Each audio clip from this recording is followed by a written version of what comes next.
Hello everyone. So today we are on the lecture number 2 from the chapter trigonometry class 10. आज की class में हम cover करेंगे NCERT book के exercise 8.1 question number 1 to 5. Video छोटी रहेगी, हम थोड़ा ही रिकॉर्ड कर रहे हैं तो हो सकता है जल्दी ख़त्म हो जाए, एंड तक ज़रूर बने रहिएगा. So just look at the first question. In triangle ABC, right angle triangle B. So let us make the figure side by side. There is a right angle triangle ABC which is right angled at B. AB is 24, BC is 7, AC we don't know, but we know that this is a right angle triangle, so we can find the value of AC. Determine the following. We have to find four things: sin A, cos A, sin C, cos C. Okay, so let us find the value of AC first. Since this is a right angle triangle, so we can apply Pythagoras theorem, which says hypotenuse square is equals to perpendicular square plus base square. We all know we can apply this theorem directly for this trigonometry. So what is this? P. Perpendicular is 24 square here, base is 7 square here. So when you will find the square of 24, it is 576 plus square of 7 is 49. So the sum is 625. That means hypotenuse is coming out to be 15 here. Sorry, 25 here. Okay. So यहाँ पर एक चीज़ होती है बेटे, कुछ लोगों को कभी ऐसी ऑब्जेक्शन होती है कि मैम अभी तक हमें एंगल नहीं पता तो हम PBH क्यों लिख रहे हैं. तो सेफर साइड के लिए सॉल्व करने के बाद मैं आपको बता रही हूँ कि ऐसे लिखने की जगह बेटर वे क्या होता है कि हम लिखें AC square is equals to AB square plus BC square. देखो ये ब्लू कलर वाली करेक्शन मैंने जानबूझ के बाद में करी है ताकि आपको एग्जाम में पता चले कि हम PBH क्यों नहीं लिख रहे, क्योंकि अभी हमें ये चीज़ जो है P क्या है B क्या है H तो फिक्स रहेगा, ये डिपेंड करेगा कि हम कौन से एंगल को बेस एंगल मान रहे हैं. सिमिलरली मेरे पास यहाँ पर जो नीचे H आया है इसकी जगह मैं लिखूंगी AC is equals to 25. So AC की वैल्यू 25 आपके पास आ गई है. अब फर्स्ट क्वेश्चन के लिए देखते हैं हमारा बेस एंगल क्या है A.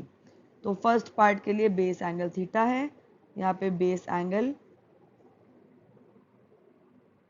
जो है वो A है, तो हमें निकालना है साइन A. साइन A क्या होता है P अपॉन H. अगर A बेस एंगल है तो परपेंडिकुलर क्या होगा BC, H क्या होगा AC. सो हमारी वैल्यू हो गई 7/25. सिमिलरली कॉस A निकालना है. कॉस क्या होता है B अपॉन H. तो A एंगल बेस के लिए B क्या है, दैट इज AB.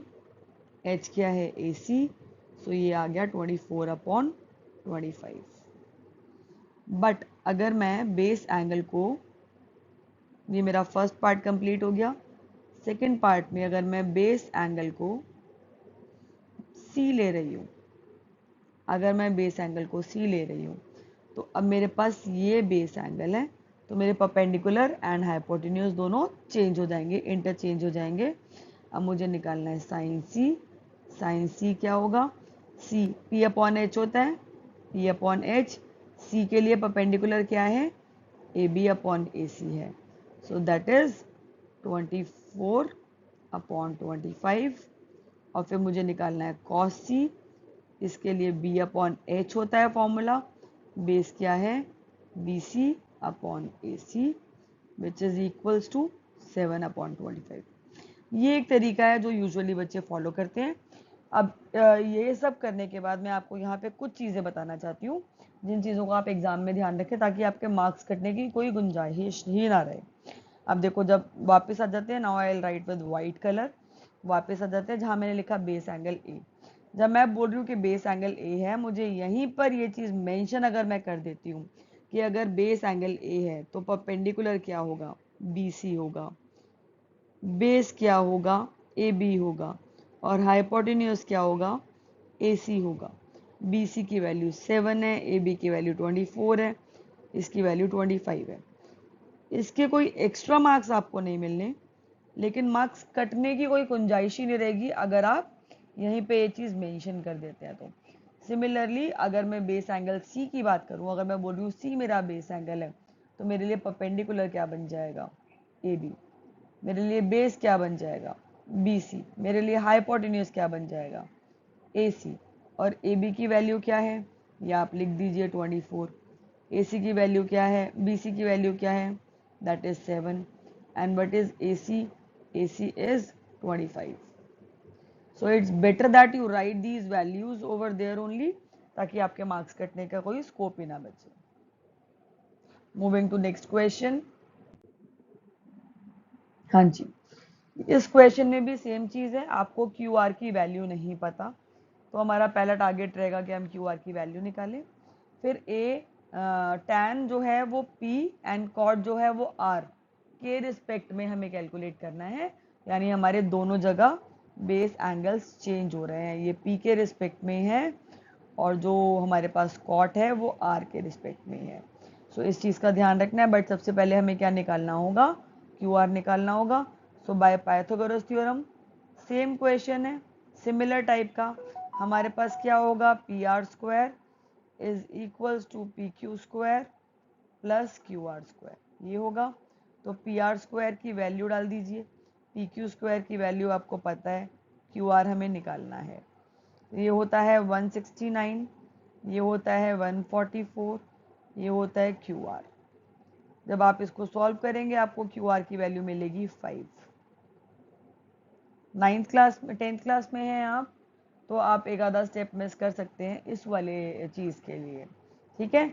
अब हमारे पास ये आ गया। अब अगर मैं टैन पी की बात करूं, जो मुझे फाइंड करना है, टैन पी की मैं अगर बात करूं, तो अगर मेरा बेस एंगल पी है, अगर मेरा बेस एंगल P है बच्चे, देखो ये है P, अगर ये मेरा बेस एंगल है तो मेरा बेस क्या बन जाएगा, मेरा बेस बन जाएगा PQ। मेरे लिए परपेंडिकुलर क्या बन जाएगा, QR। और हाइपोटेन्यूज तो PR ही रहेगा। ओके, यही चीज़ रहेगी। इसकी वैल्यू पता है, PQ हमें कितना मिल चुका है अभी, PQ हमारे पास है ऑलरेडी 12। QR कितना अभी हमने कैलकुलेट किया, 5 कैलकुलेट किया। सो ये 5 है एंड दिस इज 13। अब आपको क्या निकालना है, टैन पी निकालना है। टैन पी होता है परपेंडिकुलर अपॉन बेस, ये क्या हो जाएगा 5/12। सिमिलरली अगर मैं बेस एंगल को आर ले लेती हूँ, अब तो बेस एंगल अगर आर है, अब ये मेरा बेस एंगल है, तो मेरा बेस चेंज हो जाएगा। मेरा बेस क्या बन जाएगा, क्यू आर। मेरा परपेंडिकुलर क्या बन जाएगा, पी क्यू। और हाइपोटेन्यूज कभी चेंज नहीं होता, वो वही रहेगा हमेशा। This is 5, this is 12, this is 13। निकालना क्या है, कॉट थीटा।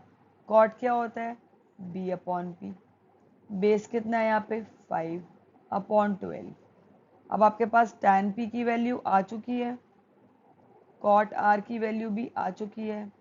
आपसे फाइंड करने के लिए बोला गया है, सॉरी, आपसे फाइंड करने के लिए बोला गया है tan P minus cot R। तो ये हो जाएगा 5/12 minus 5/12। Your final answer is 0। Easy question है, बस ये ध्यान रखना है आपको कि आपका बेस एंगल क्या है। यहाँ पे मेरा बेस एंगल P है और यहाँ पे मेरा बेस एंगल R है। तो अगर बेस एंगल चेंज होता है तो हमारे पास बेस एंड परपेंडिकुलर्स की वैल्यूज भी चेंज हो जाती हैं, ठीक है। Moving to the next question. If sine A is equal to 3/4, ऐसा क्वेश्चन हमने लास्ट क्लास में भी किया था। यहाँ पर आपको रेशो गिवन है, ट्रायंगल गिवन नहीं है, तो हम ट्रायंगल बना भी नहीं रहे, लेकिन रेशो गिवन है। तो हमें क्या याद रखना है कि यहाँ पे के आएगा, कॉमन फैक्टर आएगा ही आएगा। तो अगर साइन को हम ध्यान से देखें, अगर हम साइन को देखते हैं तो साइन की वैल्यू क्या होती है, P/H होती है। ये रेशो गिवन है आपको 3/4। इसका क्या मतलब हुआ, इसका मतलब हुआ perpendicular 3 times of a multiple होगा और हाइपोटेन्यूज भी 4 times of the same multiple होगा फॉर सम के विच इज नॉन जीरो। ये आपको लिखना ही लिखना है। अगर आपने ये मिस कर दिया तो आपके मार्क्स कटेंगे। इस चीज़ का ध्यान रखना। एक एक चीज़ को मैं बता रही हूँ, क्या लिखना है क्या नहीं लिखना है, किसके मार्क्स कटते हैं किसके मार्क्स नहीं कटते हैं, तो ये चीज़ इंपॉर्टेंट है। अगर मेरे पास परपेंडिकुलर है और हाइपोटेन्यूस है तो मैं in right angle triangle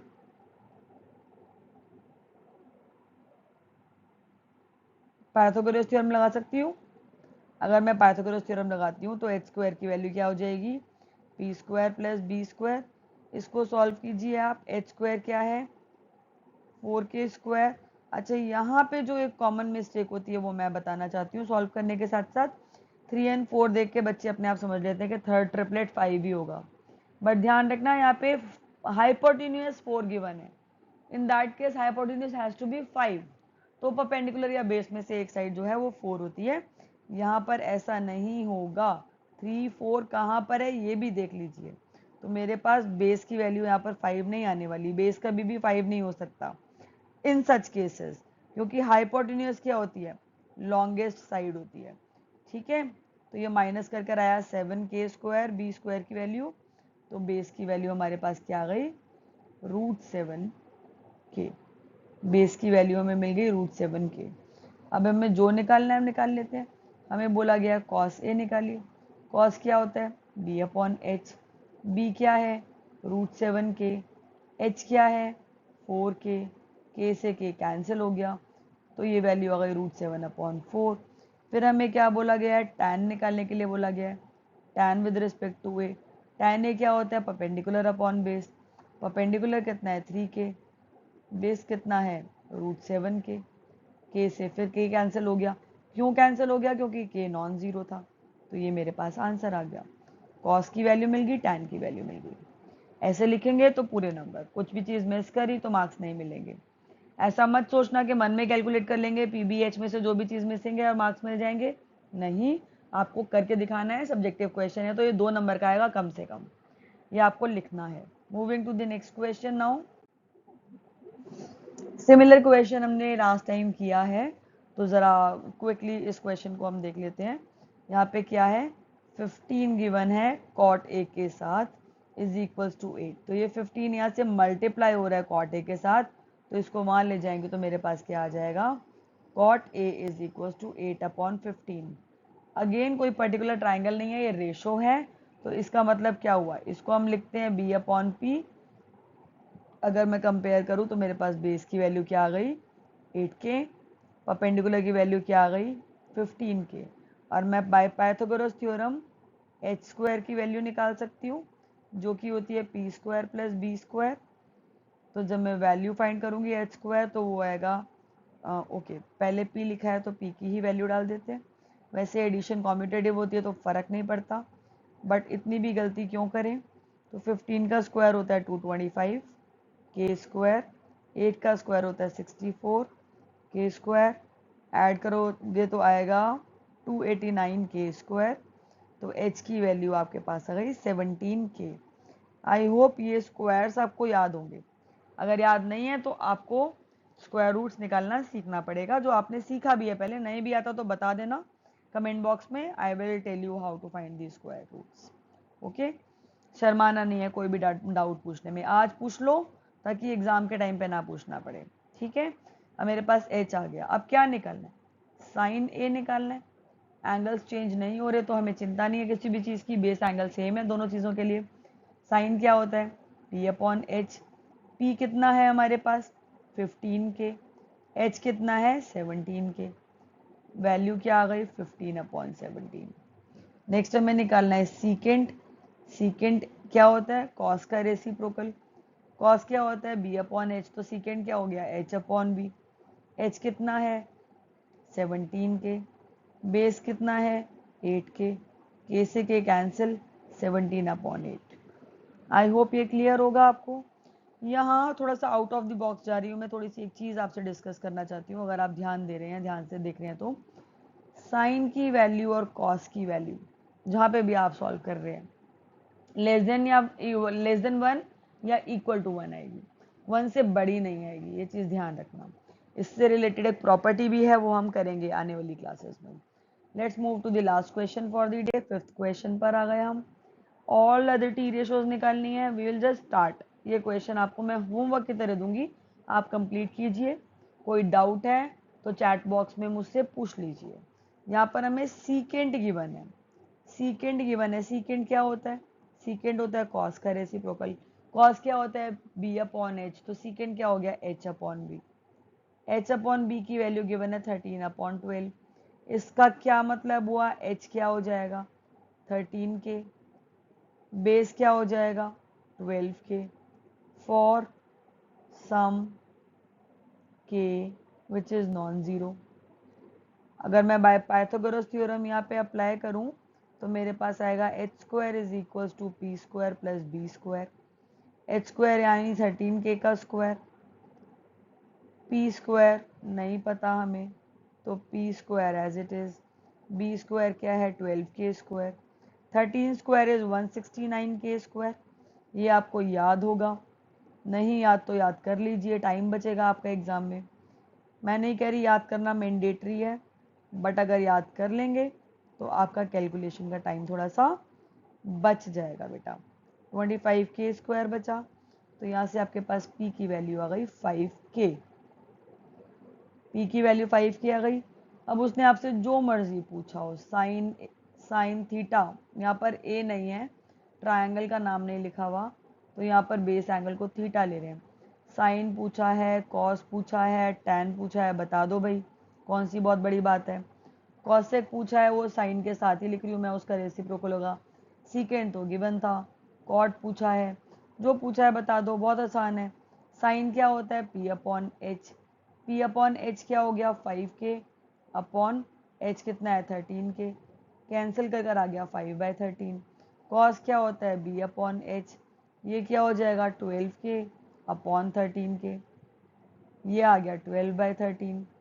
tan क्या होता है? पी अपॉन बी होता है भाई। पी कितना है? 5 के। ये कितना है? 13 के। के से के कैंसिल हो गया 5/13। इसमें ज़्यादा नहीं सोचना। कॉसेक क्या होता है? साइन का रेसिप्रोकल, सीधा लिख दीजिए 13/5। कॉट क्या होता है? टैन का रेसिप्रोकल, सीधा लिख दीजिए ये। सीकेंड हमसे पूछा ही नहीं, क्यों? क्योंकि सीकेंड तो हमें गिवन था, तो इसकी ज़रूरत ही नहीं है, that was already given to us. बाकी टी रेशोज हमने निकाल दी। सिंपल क्वेश्चन है, इजी क्वेश्चन है, कुछ भी कॉम्प्लिकेटेड नहीं है इसमें। मिलेंगे नेक्स्ट क्लास में बहुत जल्दी अपनी रिमेनिंग क्वेश्चन से रिलेटेड वीडियो के साथ। अभी मैं सिर्फ और सिर्फ एनसीईआरटी कवर कर रही हूँ। उसके बाद आप लोगों की परफॉर्मेंस, आप लोगों की कमेंट्स, आप लोगों के डाउट्स के बेसिस पर we will move further with the extra questions. Meanwhile जितने भी आपके डाउट्स हैं जो एनसीईआरटी में नहीं हैं और आपके टॉपिक से रिलेटेड हैं, जो मैं वीडियो आपको प्रोवाइड कर रही हूँ, तो आप कमेंट बॉक्स में लिखिए। मैं उन सब डाउट्स को लूँगी अपनी फाइनल वीडियो में, जो हम बनाएंगे at the end of the chapter. Thank you all, see you soon, goodbye everyone.